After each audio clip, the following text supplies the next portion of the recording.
Hello students, आप सभी को मेरा नमस्कार। मैं रोहित मिश्रा आप सभी का स्वागत करता हूं अपने कॉलेज के ऑनलाइन प्लेटफॉर्म पर। स्टूडेंट्स, आज हम आपको पढ़ाएंगे renewable energy and green technology, और इसके अंतर्गत मेरा जो टॉपिक है वो है कि नवीकरणीय ऊर्जा का कृषि में क्या योगदान है। ठीक है, तो नवीकरणीय ऊर्जा से संचालित जो इंस्ट्रूमेंट्स हैं उसको मैं इसके अंतर्गत पढ़ाया था, और आज जो मेरी क्लास है उसका उसी का एक पार्ट 2 है। पार्ट 1 में मैं कुछ मशीनों के बारे में बताया था जो कि नवीकरणीय ऊर्जा संचालित होती हैं और कृषि में अपना योगदान देती हैं। तो उसी का स्टूडेंट्स आज पार्ट 2 है।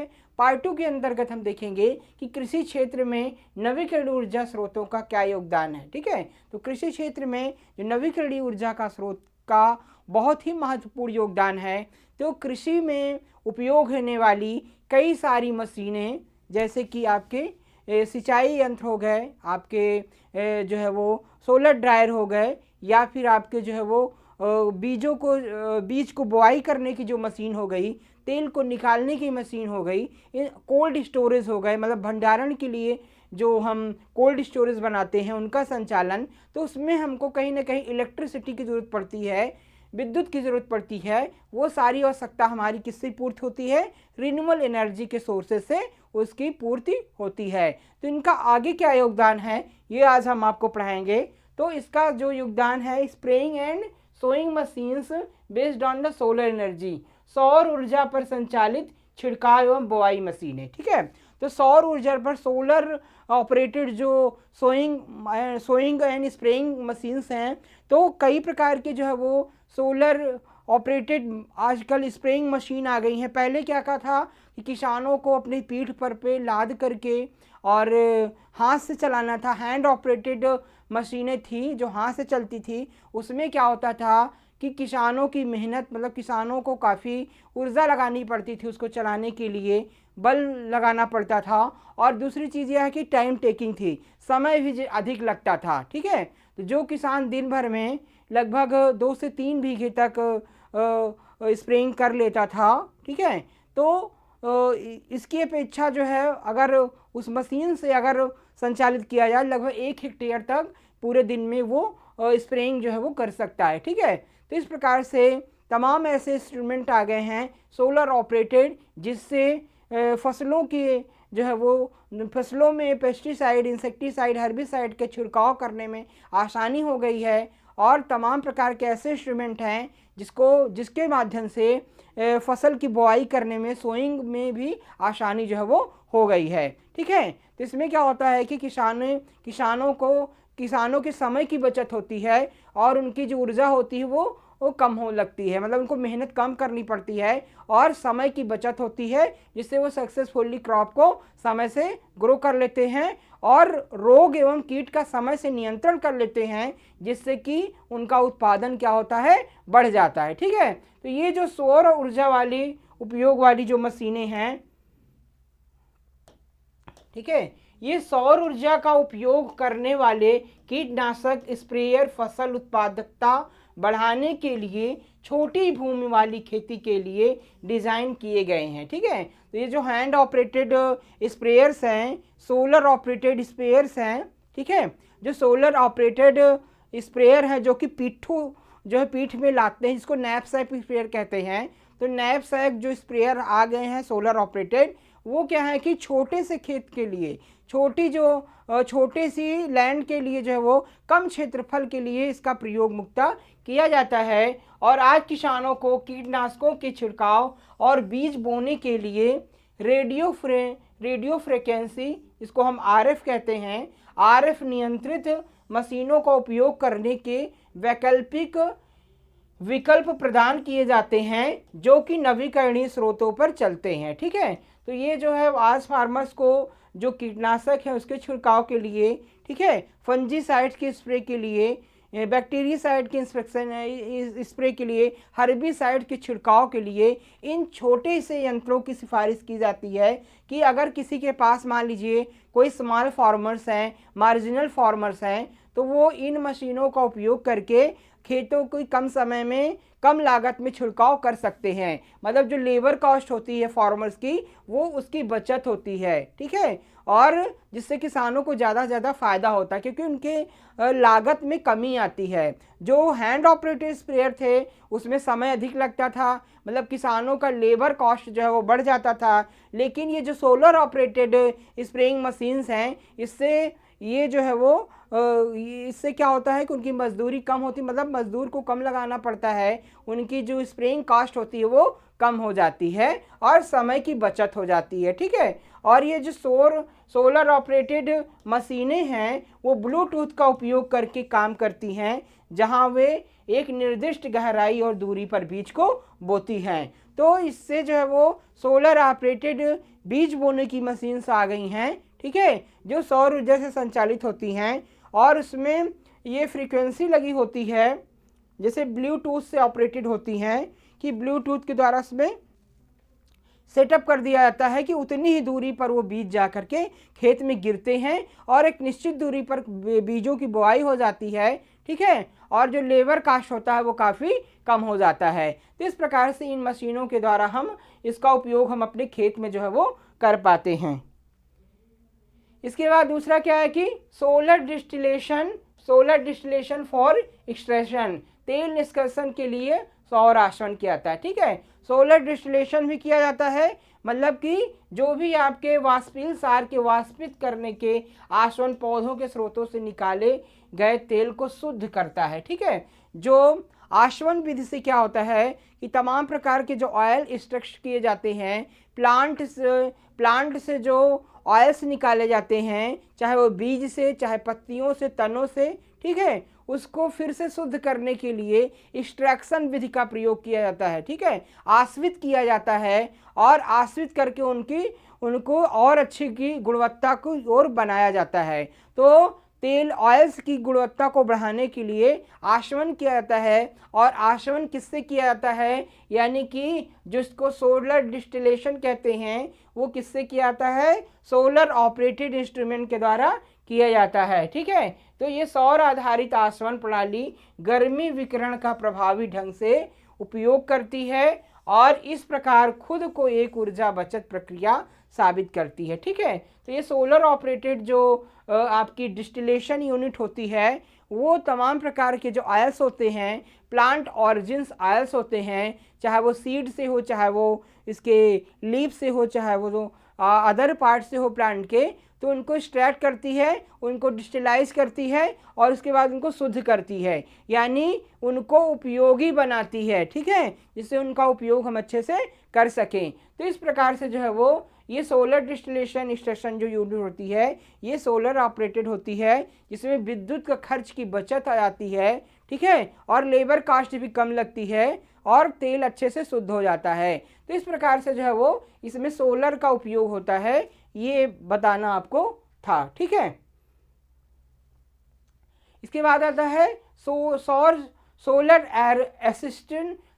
Assisted refrigerator and cold storage. ठीक है, तो सोलर से ऑपरेटेड जो कोल्ड स्टोरेज हैं, ठीक है, कोल्ड स्टोरेज हैं जहाँ पर जो है वो फलों सब्जियों को रखा जाता है। ठीक है, जहाँ पर क्या होता है, फलों सब्जियों को रखा जाता है, ऐसे रेफ्रिजरेटर, ऐसे कोल्ड स्टोरेज जहाँ पर फलों सब्जियों तो अधिक दिनों तक रखा जाता है। देखिए स्टूडेंट्स, होता क्या है कि ये जो फल और सब्जी होते हैं इनकी स्टोरेज, मतलब कि ये अगर इनको सही कुछ दिनों तक इनको रखा जाता है, ये कच्चा माल होता है जिनको अधिक दिनों तक हम नहीं रख सकते हैं बाहर, तो इनको अधिक दिनों तक चलाने के लिए हम कहाँ रखते हैं, रेफ्रिजरेटर में या फिर कोल्ड स्टोरेज में रखते हैं। ठीक है, अगर इनको हम बाहर रखते हैं तो इनकी क्वालिटी क्या होगी, डिक्रीज हो जाएगी, इनकी मार्केट वैल्यू क्या होगी, कम मिलेगी। ठीक है, तो होता क्या है, जब आपका फील्ड में एक्सेस हो जाता है, जैसे कि मान लीजिए आलू हो गया, आलू चारों तरफ से जो है वो पैदावार होती है, तो मार्केट में एक्सेस हो जाता है, तो उस समय उसका रेट क्या होता है, कम हो जाता है, मतलब उसका मूल्य क्या होता है, कम मिलता है सीजन में। आलू हो गया, टमाटर हो गया, प्याज हो गया, तो इसका सीजन में मूल्य कम मिलता है, तो इसको ऑफ सीजन में ले जाने के लिए, इनकी गुणवत्ता को बनाए रखने के लिए कुछ दिनों तक हम कोल्ड स्टोरेज रेफ्रिजरेटर में रखते हैं और वहाँ पर इसको भंडारित करते हैं, और जब इसके मूल्य में वृद्धि हो जाती है, जब मार्केट में कम हो जाएगी आवक, तो ज़रूरी सी है कि इसके मूल्य क्या होगा, इंक्रीज़ हो जाएगा, इसका रेट क्या होगा, इंक्रीज़ हो जाएगा। तो उस कंडीशन में क्या करते हैं कि हम इसको जो है वो कोल्ड स्टोरेज से निकाल करके और बाहर फिर मार्केट में इसको बेचते हैं। तो उस समय क्या होता है, किसानों को इसका मूल्य अच्छा मिल जाता है। तो इस प्रकार से अनाजों को भंडारित करने के लिए या फिर फल, मुख्यतः जो है वो सब्जियों और फलों को भंडारित करने के लिए कोल्ड स्टोरेज या रेफ्रिजरेटर यूनिट का यूज़ किया जाता है। या फिर जो फ्रूट प्रिजर्वेटिव होते हैं, फ्रूट एंड वेजिटेबल्स से बने हुए तमाम प्रकार के प्रोडक्ट होते हैं, ठीक है, उनको हम कहाँ रखते हैं, रेफ्रिजरेटर में रखते हैं कि उनकी गुणवत्ता को बनाए रखा जाए। तो उन सभी को स्टोर करने के लिए हम रेफ्रिजरेटर या कोल्ड स्टोर का यूज़ जो है वो करते हैं। तो इस प्रकार से जो कोल्ड स्टोरेज होते हैं, आजकल जो है वो सोलर ऑपरेटेड कोल्ड स्टोरेज आ गए हैं, जो सौर शक्ति से संचालित होते हैं। मतलब अभी तक जो कोल्ड स्टोर थे उसमें किस प्रकार की ऊर्जा लगती थी, विद्युत ऊर्जा लगती थी। तो ये जो सौर ऊर्जा लगती है, सौर ऊर्जा से बिजली के खर्चे की बचत हो जाती है किसान की, ठीक है। तो ये सोलर ऑपरेटेड जो कोल्ड स्टोरेज हैं वो किसान बनवा कर किसकी बचत करता है, विद्युत की बचत करता है। फिर उसको जो है वो मतलब कि ये जो सोलर होते हैं ये फ्री ऑफ कॉस्ट होते हैं, लेकिन विद्युत का बिल देना पड़ता है, ठीक है, वो कॉस्टली होता है। तो इस प्रकार से किसानों की जो भंडारण की लागत है वो कम हो जाती है और उनको अधिक से अधिक फ़ायदा जो है वो हो जाता है। इसलिए सोलर ऑपरेटेड कोल्ड स्टोरेज का यूज़ जो है वो किया जाता है, ठीक है। तो फसलों के उच्च उत्पादन के बावजूद खाद्य सुरक्षा अभी भी विकास के लिए एक बड़ी चुनौती है, ठीक है। तो जो फूड सिक्योरिटी है वो आज भी एक बड़ी चुनौती है, ठीक है। फसल कटाई के बाद होने वाला नुकसान और सरकारी नीतियां इस समस्या का एक कारण है। कुछ फलों और सब्जियों की सेल्फ लाइफ कम होती है, ठीक है। कुछ ऐसे फल सब्जी होते हैं जिनकी सेल्फ लाइफ जो होती है बहुत कम होती है, मतलब उनको ज़्यादा दिनों तक स्टोर जो है वो नहीं कर सकते हैं और उन्हें विशेष देखभाल की आवश्यकता होती है। और उनके क्या होती है, उनको विशेष देखभाल की आवश्यकता पड़ती है। जैसे आप एग्जांपल ले लीजिए टमाटर, ठीक है। टमाटर में पानी की मात्रा बहुत ज़्यादा होती है, उसको हम बाहर ज़्यादा दिनों रख नहीं सकते हैं, ठीक है। तो उनको शीघ्र ही अगर स्टोरेज हम नहीं करते हैं, या फिर कुछ फल होते हैं, सब्जियां होती हैं और तमाम प्रकार की जिनको हम ज़्यादा दिनों तक नहीं रख सकते हैं, तो उनको भंडारित करने के लिए हमको कोल्ड स्टोरेज की हेल्प लेनी पड़ती है, ठीक है। जैसे आप दूध का भी एग्जांपल ले सकते हो। जैसे दूध को हम 1-2 दिन तक अगर हमको रखना है तो हम कोल्ड स्टोरेज में इसको रखते हैं। तो ये सारी कच्चे माल को हम रखने के लिए कोल्ड स्टोरेज का प्रयोग करते हैं। तो इस प्रकार के जो सोलर ऑपरेटेड कोल्ड स्टोरेज हैं उसको बना करके हम अपने खर्चे को कम कर सकते हैं, और जो लॉसेज हैं, फ्रूट्स एंड वेजिटेबल्स के लॉसेज हैं, नुकसान है, उसको कम किया जा सकता है और मार्केट से अच्छा मूल्य जो है वो प्राप्त किया जा सकता है, ठीक है। पारंपरिक शीत भंडारण तकनीकों के लिए प्रशीतन जो कोल्ड प्रणाली है, प्रशीतन प्रणाली के लिए उच्च मात्रा में ऊर्जा की आवश्यकता होती है, ठीक है। तो कोल्ड स्टोरेज को संचालित करने के लिए उच्च मात्रा में जो है वो कोल्ड की ज़रूरत होती है, मतलब कि ऊर्जा की ज़रूरत पड़ती है। भाई कोल्ड स्टोरेज किससे चलेंगे, हायर एनर्जी से चलेंगे, मतलब विद्युत ऊर्जा से संचालित होते हैं। तो उसको हम सौर ऊर्जा से उनकी ऊर्जा की पूर्ति को जो है वो करते हैं और इनको अधिक दिनों तक भंडारित जो है वो कर सकते हैं, ठीक है। तो इस प्रकार से कोल्ड स्टोरेज और रेफ्रिजरेटर का सोलर पावर से काफ़ी अच्छा योगदान है, और इसलिए यह तकनीक किसानों के बीच आम चलन में नहीं है। दूसरी ओर सभी क्षेत्रों में कोल्ड स्टोरेज भी आसानी से उपलब्ध नहीं है, ठीक है। एक समस्या और है कि हर जगह कोल्ड स्टोरेज नहीं है। जो सरकारी कोल्ड स्टोरेज बनाए गए हैं उनकी संख्या बहुत कम है, जिससे किसानों को जगह ही नहीं मिलती है, कोल्ड स्टोरेज भर जाते हैं, ठीक है। तो इस प्रकार से सोलर ऑपरेटेड कोल्ड स्टोरेज किसान बनवा करके कम लागत में उसे तैयार करके और अच्छा फ़ायदा उससे ले सकता है। मतलब कि खुद का अपना कोल्ड स्टोर बना करके सोलर ऑपरेटेड कोल्ड स्टोर तैयार करके अपने फल और सब्जियों को रख सकता है और अपनी लागत कास्ट को कम कर सकता है, ठीक है, और मुनाफा ज़्यादा जो है वो ले सकता है। सौर ऊर्जा का उपयोग करके ग्रीन हाउस तापन, आमतौर पर ग्रीन हाउस प्रकाश संश्लेषण के लिए अपनी प्रकाश आवश्यकताओं को पूरा करने के लिए सूर्य का उपयोग करते हैं। ठीक है, एक चीज़ और है कि सोलर का उपयोग करके जो है वो जो ग्रीन हाउसेज हैं, ठीक है, सौर ऊर्जा का उपयोग करके ग्रीन हाउसेज हैं, पॉली हाउसेज हैं, ठीक है, उसमें भी उसका यूज़ कर सकते हैं।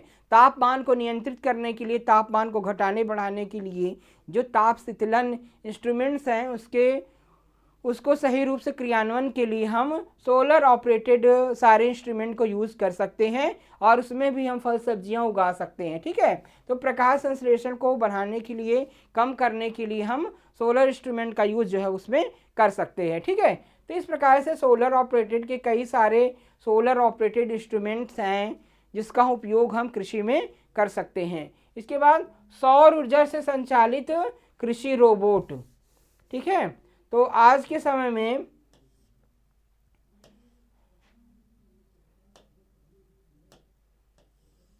प्रेसिशन फार्मिंग में सोलर ऑपरेटेड एग्रीकल्चरल रोबोट का यूज कर रहा है। ठीक है, तो जो ये हमारी आधुनिक खेती है, प्रेसिशन फार्मिंग है, उसमें सोलर आधारित रोबोट का प्रयोग किया जा रहा है। ठीक है, सोलर ऑपरेटेड रोबोट्स का यूज़ किया जा रहा है। रोबोट के माध्यम से हम जो है वो खेत की मैपिंग कर रहे हैं। रोबोट के माध्यम से हम फसलों में पेस्टिसाइड, इंसेक्टिसाइड, हर्बिसाइड का छिड़काव कर रहे हैं, खाद का छिड़काव कर रहे हैं। तो इस प्रकार से रोबोट टेक्नोलॉजी आ जाने से बहुत सारे काम बहुत कम समय में किए जा सकते हैं। ठीक है, लेबर जो कॉस्ट है उसको कम कर सकते हैं और जो है वो समय की जो है वो किसानों की बचत हो रही है।